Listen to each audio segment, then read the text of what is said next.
AI atau kecerdasan buatan. Kayaknya topik ini lagi di mana-mana ya. Dan jujur aja, topiknya tuh bisa bikin kita sedikit was-was, tapi sekaligus penasaran banget. Nah, dalam beberapa menit ke depan, kita bakal bedah tuntas apa sih artinya gempuran AI ini buat dunia kerja di Indonesia. Kita nggak cuma bakal lihat daftarnya aja, tapi kita coba ngerti siapa sih yang paling terancam, siapa yang justru punya pertahanan paling kuat, dan yang paling penting, gimana strategi kita supaya bukan cuma bertahan, tapi justru jadi pemenang di era yang baru ini. Nah, ini dia nih, pertanyaan jutaan dolar yang mungkin sering bikin kita kepikiran. Rasanya tuh ada dua cerita besar yang saling tabrakan kan? Di satu sisi, ada cerita horor soal AI yang bakal ngambil alih kerjaan kita semua. Tapi di sisi lain, ada juga cerita super optimis tentang peluang-peluang baru yang bahkan belum pernah kita bayangin. Jadi, mana yang benar? Jawabannya, ya seperti biasa, ternyata jauh lebih menarik dan rumit daripada sekedar iya atau tidak. Dan di sini letak kerumitannya. Coba deh kita lihat dua angka gede ini. Data dari World Economic Forum yang juga dikutip langsung sama Menteri Komunikasi dan Digital kita, Ibu Mutia Hafid, ini nyajiin sebuah paradoks yang luar biasa. Di satu sisi, ada 85 juta pekerjaan yang berpotensi hilang. Itu angka yang gede banget loh.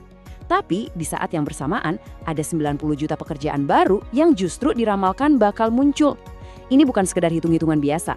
Ini tuh sinyal kalau dunia kerja lagi bertransformasi total, pekerjaan itu nggak lenyap. Tapi bentuk dan tuntutannya itu berubah drastis. Oke, sekarang kita hadapi dulu ya bagian yang mungkin paling bikin cemas. Karena untuk bisa bikin strategi, kita harus tahu dulu dong ancaman paling nyatanya ada di mana. Yuk kita bedah bareng-bareng. Pekerjaan apa aja sih yang ada di barisan paling depan kena gemburan ini? Jadi apa sih ciri-ciri pekerjaan yang paling gampang goyah? Benang merahnya tuh ada di 3 kata ini. Digital, repetitif, dan berbasis aturan. Coba bayangin deh, semua tugas yang kita lakuin berulang-ulang di depan komputer, yang langkah-langkahnya itu jelas dan bisa ditulis di buku panduan. Nah, AI sekarang ini jago banget ngelakuin hal-hal kayak gitu, bahkan jauh lebih cepat dan akurat. Ini alarm pertama buat kita semua untuk mulai ngevaluasi lagi kerjaan kita. Dan ini dia beberapa contoh konkretnya menurut laporan dari Anthropic. Mungkin ada yang kaget ya ngelihat programmer atau analis keuangan ada di daftar ini. Bukannya mereka yang bikin teknologinya? Justru itu poinnya, ini bukan berarti profesi ini bakal lenyap sama sekali. Tapi tugas-tugas rutin di dalamnya, kayak nulis kode-kode dasar, ngeringkas data keuangan, atau jawab pertanyaan umum dari pelanggan, itu bakal makin banyak diambil alih sama AI. Peran mereka itu bakal geser, jadi lebih strategis dan kreatif. Dan yang menariknya, persepsi publik di Indonesia, menurut Indonesia AI Report 2025, ternyata sejalan banget loh sama kenyataan ini. Coba lihat. Sektor teknologi dan IT justru dianggap paling beresiko. Ini nunjukin kesadaran yang keren. Kalau mereka yang paling dekat sama apinya, ya merekalah yang pertama ngerasain panasnya. Transformasi ini bakal dimulai dari rumah teknologinya sendiri, baru deh nyebar ke sektor lain kayak media dan kreatif. Oke, cukup ya sama kabar-kabar yang bikin tegang. Sekarang, yuk kita pindah fokus ke sisi yang lebih cerah, ke benteng pertahanan kita. Soalnya ternyata ada satu area di mana AI, secanggih apapun dia, masih belum bisa. Dan mungkin gak akan pernah bisa nandingin manusia. Inilah kekuatan super kita. AI bisa banget menganalisis data, tapi dia nggak bisa merasakan empati buat nenangin pasien yang lagi cemas. AI bisa bikin gambar yang keren, tapi dia nggak punya kreativitas kompleks buat nyiptain sebuah gerakan seni baru. AI bisa bikin prediksi, tapi dia nggak punya intuisi seorang negosiator ulung. Dan pastinya, AI belum bisa ngasih sentuhan fisik dan kecekatan tangan seorang mekanik atau terapis. Inilah wilayah khusus manusia. Nah, berdasarkan kekuatan itulah, kita bisa lihat daftar profesi yang relatif aman ini. Guru itu bukan cuma transfer informasi, tapi juga menginspirasi. Perawat bukan cuma kasih obat, tapi ngasih perawatan dan dukungan emosional. Mekanik nggak cuma ikutin manual, tapi pakai perasaan dan pengalamannya buat nemuin masalah. Semua pekerjaan ini butuh kombinasi yang rumit dari kecerdasan sosial, emosional, dan keterampilan fisik. Inilah benteng terkuat kita saat ini. Jadi, gambar ini kayaknya ngerangkum semuanya dengan pas banget. Cerita lama soal manusia lawan mesin itu udah gak relevan lagi. Pertarungannya udah selesai. Cerita yang baru, yang jauh lebih powerful, adalah tentang kolaborasi.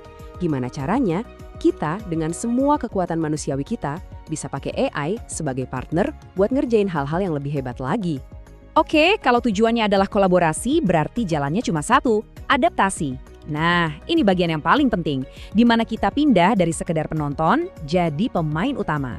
Apa sih yang bisa dan harus kita lakukan buat mastiin kita tetap relevan di masa depan?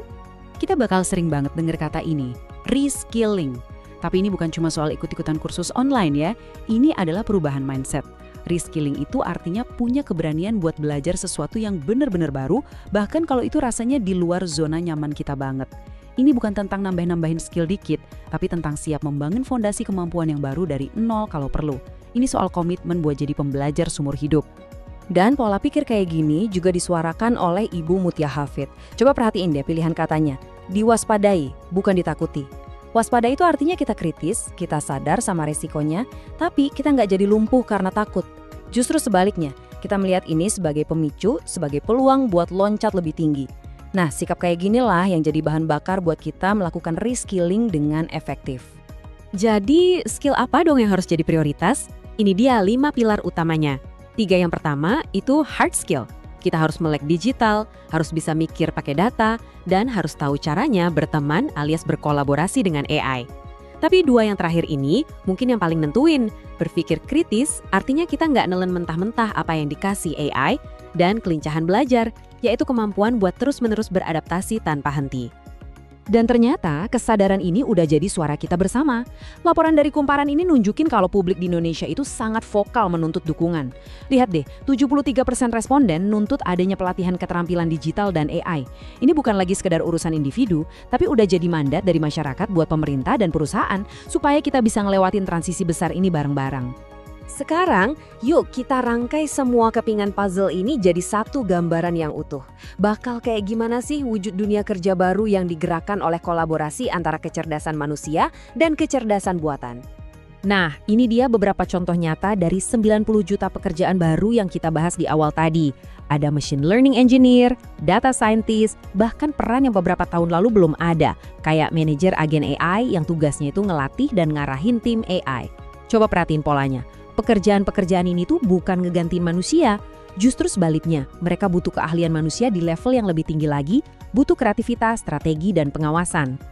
Dan rasa optimis ini ternyata juga dipegang teguh sama masyarakat Indonesia loh. Sebagian besar dari kita percaya kalau peluang kerja baru bakal tumbuh subur di banyak bidang yang berhubungan sama AI. Mulai dari yang teknis banget sampai yang kreatif. Ini nunjukin adanya keyakinan yang kuat kalau kita sebagai bangsa mampu kok nemuin cara-cara baru buat kerja dan berinovasi bareng teknologi ini. Jadi, sebagai penutup, yuk kita coba balik pertanyaannya.